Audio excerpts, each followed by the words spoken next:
Jamie was in her late teens. Early in her life, she had been abandoned by one of her parents. But now in the recent years, her other parent passed away tragically. And she was left there on her own. But Jamie, she thought to herself, she said, you know what, I think I can manage. I'm old enough, I can keep things together.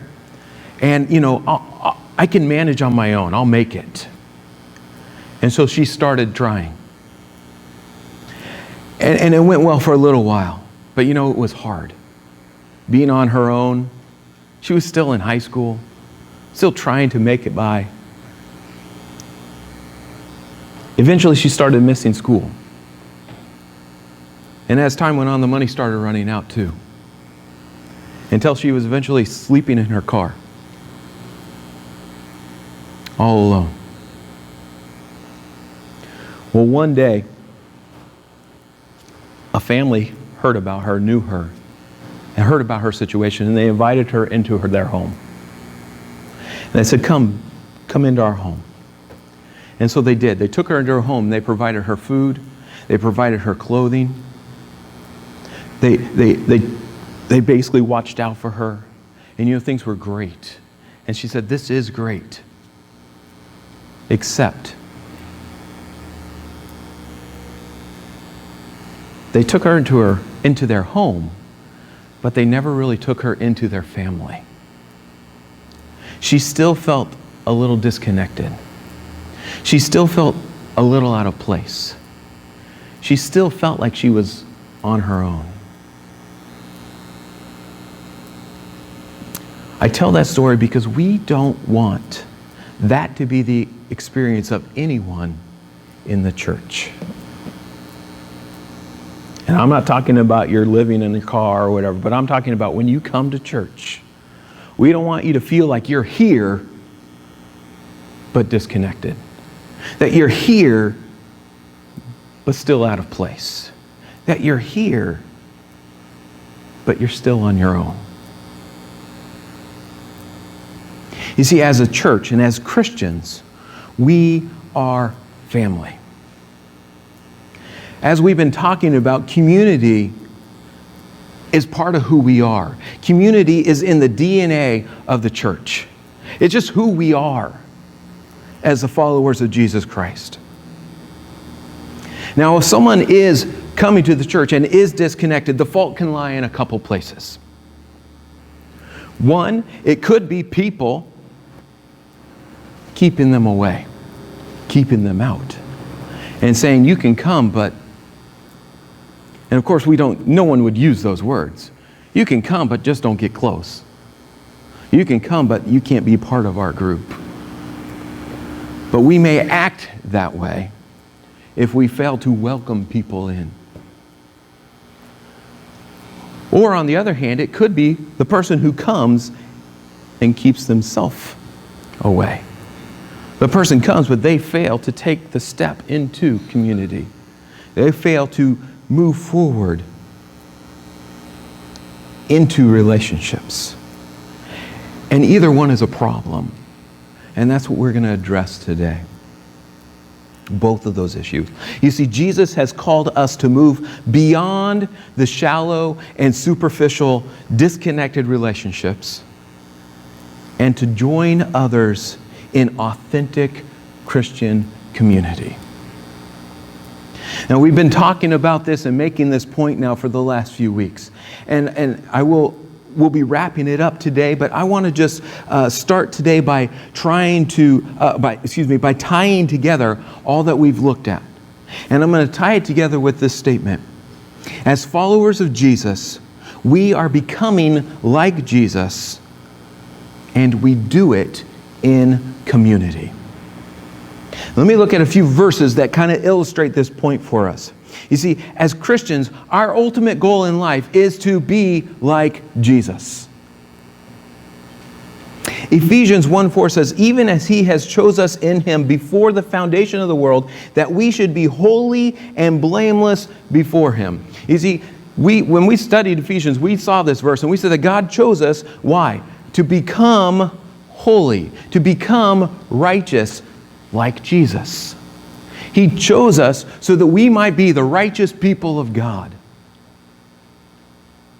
And then Romans 8:29 says, "For those whom He foreknew, He also predestined to be conformed to the image of His Son, in order that He might be the firstborn among many brothers." You see, He said that when God called us, when God chose us and called us, He predestined us to become conformed to the image of His Son. In other words, He called us to become like Jesus, to be made like Jesus, to be righteous and holy and blameless like Jesus. And we know that one day we actually will be fully and completely sinless, because God is changing us. But one day when Jesus returns for His people and takes us to be with Him, we will be made new. We will have a new body, and sin will no longer be a part of who we are. But what about in the meantime? You see, in the meantime, we should be in the process of changing and becoming more like Jesus. 2 Corinthians 3:18 says, "And we all, with unveiled face, behold the glory of the Lord, are being transformed into the same image from one degree of glory to another." You see, we are being changed. We are in the process of being transformed. He says from one glory to another, in other words, from one way to another, to becoming less and less like the sinner to more and more like the saint, the Holy One, more and more like Jesus. And we are in the process of being transformed and becoming more and more like Jesus. And Romans 12:2 says, "Do not be conformed to this world, but be transformed." And he tells us how? By the renewing or the renewal of your mind, that by testing you may discern what is the will of God, what is good and acceptable and perfect. You see, God is in the business of transforming His people. God is transforming us. He is changing us and making us more and more like Jesus. But we are changed. God changes us as we set our mind on the things of God.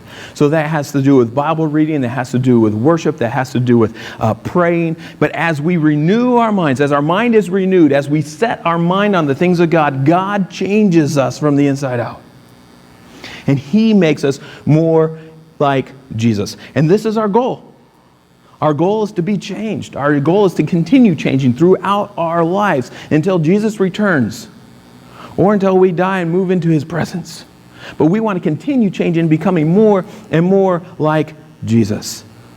But we have also seen that we don't do it alone, but we do it in community. And over the last few weeks, we've looked at this, and we have seen that Jesus prayed that we would all be one as He and the Father are one. And that is a pretty amazing thing to think about, because you think about Jesus and the Father there and their unity. There is nothing like it. They are truly one. But Jesus prayed that we would be one as they are one. That we would have true unity. That we would truly be connected. That we would live lives that are connected and in love, and that is totally unified. Different, but unified. We're not all the same, but unified. We are one. We also have seen that God has given gifted people to equip every believer to build up the body.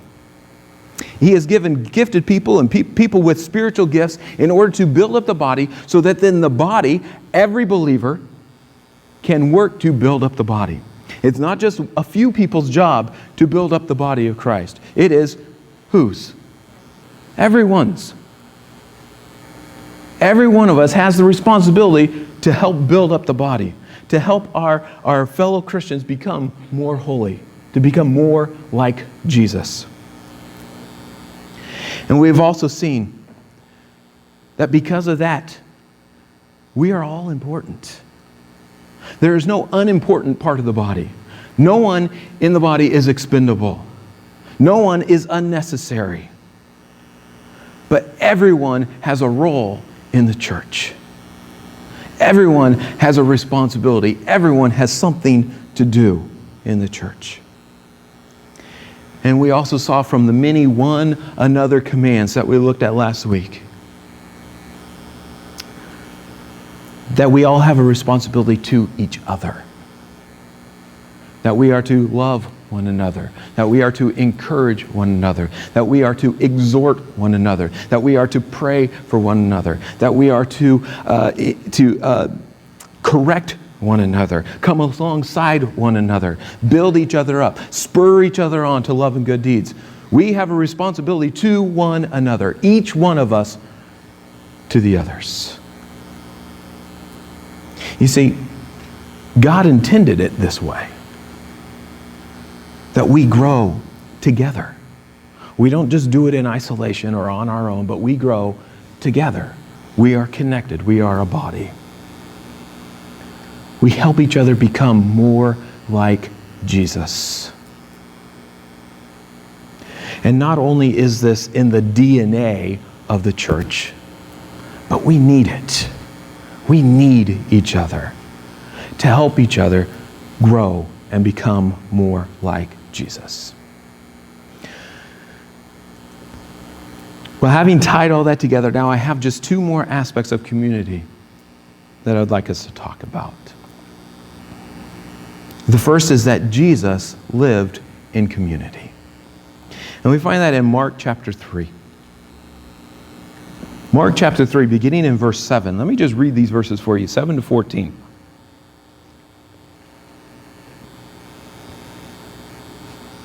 It says, Jesus withdrew with his disciples to the sea, and a great crowd followed from Galilee and Judea and Jerusalem and Idumea and from beyond the Jordan and from around Tyre and Sidon. When the great crowd heard all that he was doing, they came to him, and he told his disciples to have a boat ready for him because of the crowd, lest they crush him. For he had healed many, so that all who had disease pressed around him to touch him. And whenever the unclean spirits saw him, they fell down before him and cried out, "You are the Son of God." And he strictly ordered them not to make him known. Verse 13, and he went up the mountain and called to him those whom he desired. And they came to him. And he appointed 12, whom he also named apostles, so that they might be with him and he might send them out to preach. Now, this is an interesting passage, and it's probably familiar to many of you. But most often when we look at this passage, we focus on things like the great crowd. You know, Jesus was there, and he knew that the crowd was coming, and he told his disciples, put a boat out here. The idea was so I can get in the boat and push off from the shore a little, so that when the people come and they start crushing amongst me, or crushing into me, that I have room to work and to talk. Because that's what they did. The crowds came, and they pressed in around him. They were all seeking, and they came from all the towns all over to come see Jesus.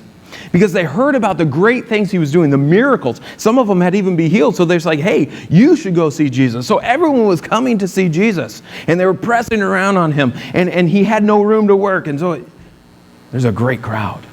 And we tend to focus on that great crowd. And it's a good thing. Don't get me wrong. But we focus on that great crowd. We may focus on the miracles. Oh, he healed all these people. So everyone who had diseases were coming to him and saying, you know, he cast out demons. The demons recognized who he was, and he said, be quiet. Not the best testimony. You don't want your testimony to come from demons, right? But anyways, he says, be quiet. I'm going to do this my way. But he would cast out demons. But he was doing the miraculous. And this is an amazing thing.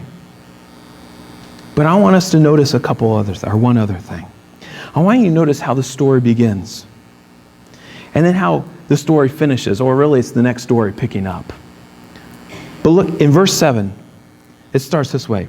Jesus withdrew with his disciples to the sea. You see how this started?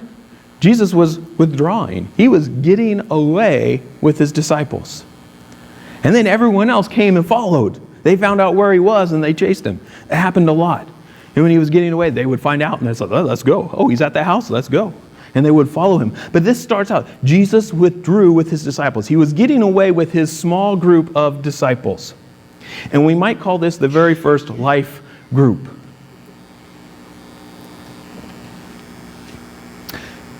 He withdrew with his disciples. Then we get down to verse 13. After all the crowds had come and after all the commotion, after all the teaching and healing, In verse 13, it says, and he went up on the mountain and called to him those whom he desired, and they came to him. Do you get that? He went up on the mountain and he told some to come with him. And in fact, he handpicked them. I want you and you and you, come. So he picked out individuals, specific individuals, to come with him. Now, was it a lot of individuals or a few? Well, let's keep reading verse 14. He says, and he appointed 12, whom he also named apostles, so that they might be with him and he might send them out to preach. We knew there were at least 12. There may have been a few more with them there, but it was a smaller group than his normal crowd. And he says that he appointed these 12 so that he would send them out to preach. And he did. Later, he sent them out to preach, to tell people about Jesus, to tell people who he was and how they could come and be right with God. And he did. He sent them out to preach. But notice what else it says about these 12. He picked them so that because they were to be with him. You see, they were to spend special time with him. They were supposed to be close to him, to receive special teaching and special attention, and just to be with Jesus. And we see this throughout his ministry, that he would spend times with the crowds and he would spend times with just his disciples, with just the 12, and even sometimes with just 3 of the 12. But it's often the case. He is often retreating or getting away with his disciples and praying and teaching them. Let me give you another example. In Mark chapter 8, and you could turn forward a few chapters, Mark chapter 8, beginning in verse 27.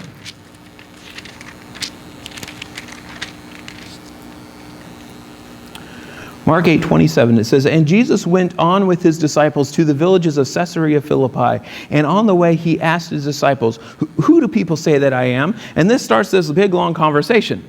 But see, Jesus is walking around the road, and it seems that he's walking with his disciples. They're together in a smaller group, and there are other people following him, it appears. And so there are more people around, but he is specifically zoned in and focused in on his disciples. And he's talking to them and teaching them. And he says, who do people say that I am? And Peter speaks up and he answers from, well, some say you're John the Baptist, some say you're Elijah, and so he gives these answers. And then Jesus asks, but who do you say that I am? And Peter says, well, you're the Christ, the Son of God. And Jesus says to Peter, this wasn't just a human answer. God revealed that to you. Heaven revealed that to you. And then he starts teaching him. Since you're those who are close to me and you understand this, let me tell you something. He says, I'm going to go to the cross. I'm going to be put to death. Of course, Peter, who is close to Jesus, says, no way. He says, I can't handle that way of thinking. He says, no. Because in Peter's mind, he says, I just said you're the Christ, the Messiah. The Messiah can't die. And Peter says, no. And he says, I won't allow it. In fact, he says, I'll die before. And then Jesus turns to him and says, get behind me, Satan. He says, now Peter, just a few words earlier, he said, Peter, what you just said was revealed to you from heaven. And now he's saying, you're not thinking godly thoughts, you're thinking satanic thoughts. But see, he has this conversation with his disciples. And he has this in-depth conversation, talking about the future, talking about what he's doing in his plan with his disciples. But then look down at verse 34. At the end of this conversation, chapter 8, verse 34, he says, and calling the crowd to him with his disciples, he said to them, if anyone would come after me, let him deny himself and take up his cross and follow me. Now the disciples had an inside understanding of what he was talking about there. A little bit. They may not have fully understood it yet, but they knew more what he was talking about. The crowd, he calls them and he starts talking to them. But that's what we said. We saw him, he teaching the disciples, the 12, and now he's talking to the crowds again. And then later, he'll go back to the small group, and then he'll talk to the crowds. And we see this throughout the life of Jesus, where he goes back and forth. He talks to the crowds, he spends time with just the disciples, he spends time with the crowds on the hill. The thing is I think we often think about Jesus with the crowds. Oh, we think of Jesus out on the hillside feeding 4,000 or 5,000. We think of him preaching to the thousands of people. We don't think as much, I don't think, about Jesus getting away with his disciples, but he did it quite often, quite regularly. But he got away from the crowds with just his small group. He would teach them. He would hang out with them. We could just say he shared life with them. They went everywhere together. They did everything together. And he imparted everything he needed to tell them. He told them. And you know, some of his disciples, some of those people were very close to him. I say most of those 12, at least 11 of those 12, were very close to him. They loved him. They knew him well. And then I'm struck by the statement made by Jesus. He said it in John 15:15. He says, "No longer do I call you servants or slaves, for the servant does not know what his master is doing, but I have called you friends. For all that I have heard from my Father, I have made known to you." Now he says, I called you friends because I've told you my plan. I've told you everything that I'm doing. And I think it means more here, though, than just simply, well, I taught you everything you needed to know. But he specifically chose this word friends and set it off from the word servant or slave. He says, I have a different kind of relationship with you. He says, you are my friends. And I think when he said this to them, he is expressing his affection for them. You are my friends. I know there's a lot of people who talk about friends, and some people say really, they meet someone and say, hey, I have a new friend, especially the little girls. I have a new friend. And there are other people who say, well, you know what, I have a whole lot of acquaintances, but I don't have many friends. And I understand that way of thinking. There are a lot of people who know me, a lot of people I know, but how many are my friends? But Jesus here says, you are my friends. This was his community. This was his group. This is the people he had a relationship with. And I just think about Jesus and how he lived with his disciples and how he shared life with people. Jesus lived in community. Jesus lived his life together with others. And if our goal is to be like Jesus, then shouldn't we also be living in community? Shouldn't we also be sharing life together with others? This was obviously important to Jesus. It should be important to us as well. And I believe the first disciples, they got that. They understood this about Jesus. They learned it first from Jesus. They learned what it meant to be in community, to love one another, to care for one another, to exhort one another. They learned it from Jesus, and then they carried it on into the church. In fact, in the early church, we have a great example of what it means to live in community. And I want to look at that. Turn to Acts chapter 2. So just a couple books to the right of Mark, we have the book of Acts, about 3 or 4 books actually. But Acts chapter 2. Beginning in verse 40.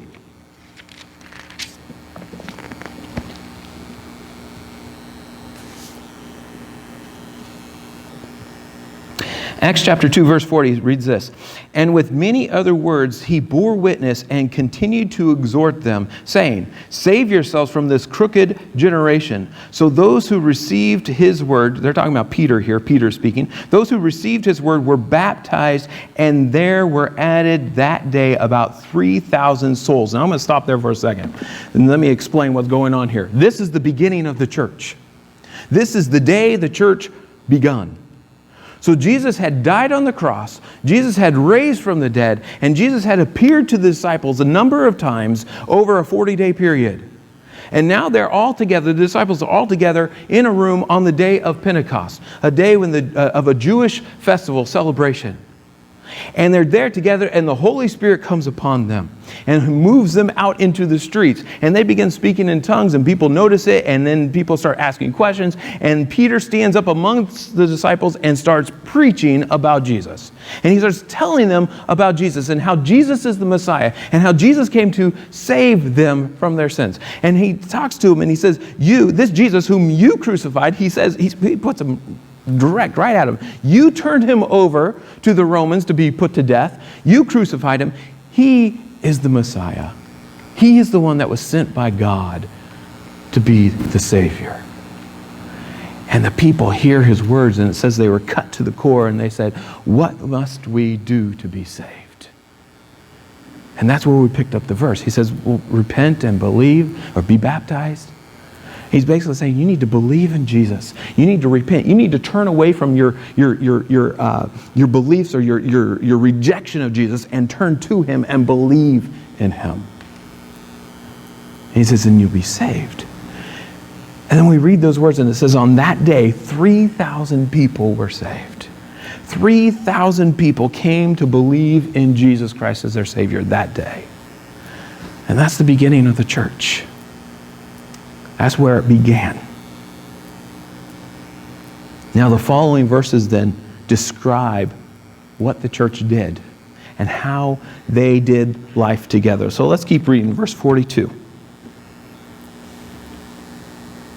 It says, and they devoted themselves to the apostles' teaching and to the fellowship and to the breaking of bread and the prayers. And awe came upon every soul. And many wonders and signs were being done through the apostles. And all who believed were together and had all things in common. And they were selling their possessions and belongings and distributing the proceeds to all, as any had need. And day by day, attending the temple together and breaking bread in their homes, they received their food with glad and generous hearts, praising God and having favor with all the people. And the Lord added to their number day by day those who were being saved. So it begins here, he tells us 4 things that they were devoted to.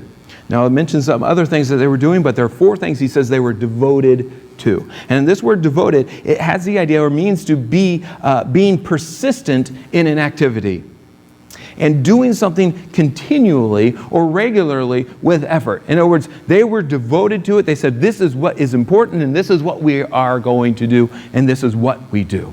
So they did these things continually. And there are 4 things. The first one is they were devoted to the apostles' teaching. In other words, they were devoted to learning from the apostles. The things that Jesus had taught directly to the disciples, the apostles, they are now passing that on to others. Those things that Jesus said, all these things I'm teaching you, when the Holy Spirit comes, he will give you remembrance and he will give you understanding and he will give you the words. They are now passing that on to others.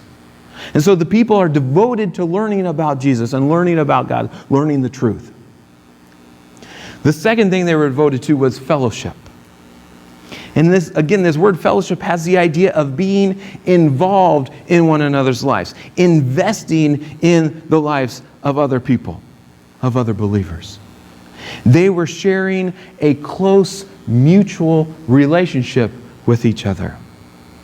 You could say they were hanging out, to use our modern slangs. They were just hanging out.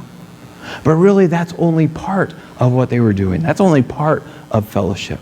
You see, they were committed to each other. They knew each other. They loved each other and they cared for each other. They were unified. And they were helping each other day by day. In fact, one way they express this fellowship is by having all things in common. And what that means, it doesn't mean that nobody owned anything privately.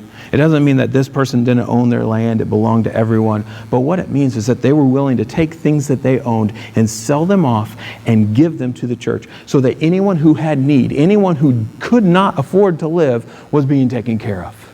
So they loved and they cared for each enough that they were willing to sell their stuff for the good of others. They were willing to give up things for the good of others.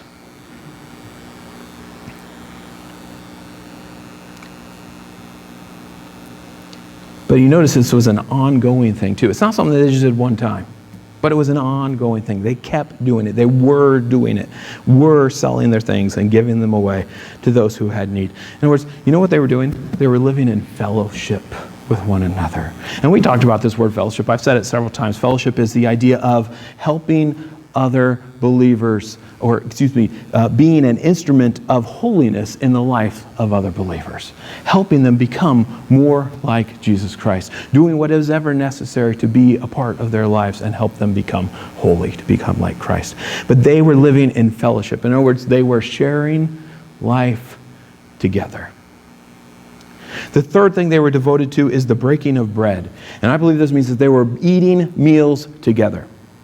They were fellowshipping together in that intimate setting around a table. Now, some people take this breaking of bread in the technical sense to refer only to the idea of taking communion together, sharing the Lord's Supper together. And the thing is that's possible that this phrase can mean that. But it can also simply mean in the general sense to eat food together, to have a meal together. And the thing is if it does specifically talk about breaking bread as taking communion, in the early church, when they took communion, they had a meal together. So it was part of a meal. So really the point is mute. They were eating together. They were having meals together, breaking bread together. But if you notice, it says when they were eating together, they were doing it where? In homes. In other words, they were going to each other's houses. They knew each other. They were getting personal.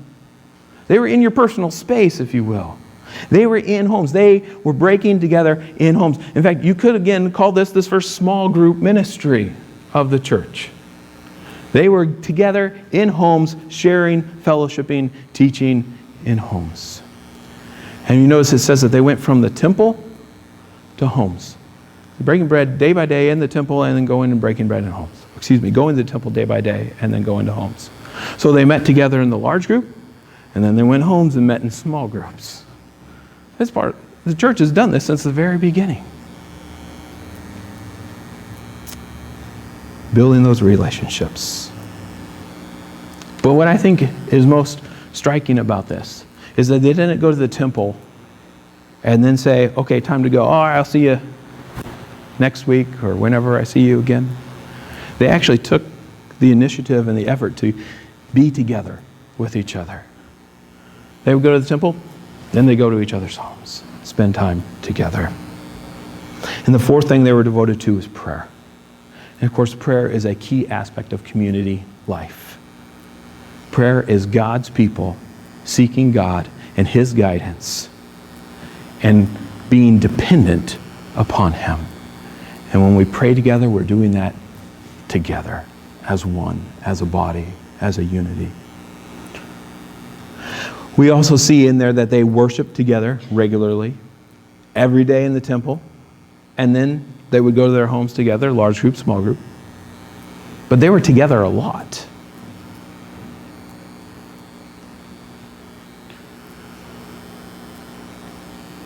You see, the church and God and other believers was actually central to their lives. It was kind of the hub of their relational world. It was central to their lives. And they were together a lot because they were devoted to God and to one another. They were devoted to God and to each other. And I think we can learn a lot from their example. The principles. It doesn't mean we have to be exactly like them, but we can learn from the principles set forth here. It helps us to understand what Christian community means. It helps us to understand what serving each other means. It helps us to understand what living together means. And I have to point out just one last thing. The very end of verse 47 says, "And the Lord added to their number day by day those who were being saved." Every day, people were coming to faith in Jesus Christ. Day by day, people were coming to faith in Jesus Christ. People were coming to know Jesus, to believe in Jesus, and being saved from their sins. You see, as the people of God, as the church lived in community, As they were devoted to God and each other, God used them to reach the lost. In fact, the people were impressed with what they said. They couldn't help but notice what was going on amongst these believers. They couldn't help but notice how much they loved each other. As Jesus said, they will know you are my disciples by your, what? By your love. They couldn't help but notice how these people lived in community. And they were impressed by it. And they wanted it. And they were drawn towards Jesus because of it. You see, God drew people to Jesus through the lives of His disciples, through the lives of those who lived like He did. And I believe that God will still do that. If the church lives in true community, people will see that and they will be drawn to Jesus. If we live life together, people will see that and be impressed by it and will come and want to know Jesus and will be saved. See, community is part of who we are as the people of God. It's who we are as followers of Jesus. We're family. It's in our DNA as a church, as Christians. It's how we live. It's how we grow. It's how we please God. And it's how we show Jesus to the world. Being the church is much more than a Sunday morning activity. When we come and then we leave and say, see you next week. If you go through an entire week without talking to someone else from the church, without talking to someone else, another believer, something is wrong. Because you're not living in community. We are called to know each other, to live life together, to be a community, to be a body. It's part of who we are as followers of Jesus Christ. We are connected to Jesus and to one another. We are His body. We are the family of, the family of God. We are the body of Jesus Christ. But are we devoted to each other? Are we devoted to Jesus and to each other? As followers of Jesus, we are called to community, to genuine love and interaction. We are called to care for one another. We are called to encourage one another and exhort one another and to be family. We are called to life together.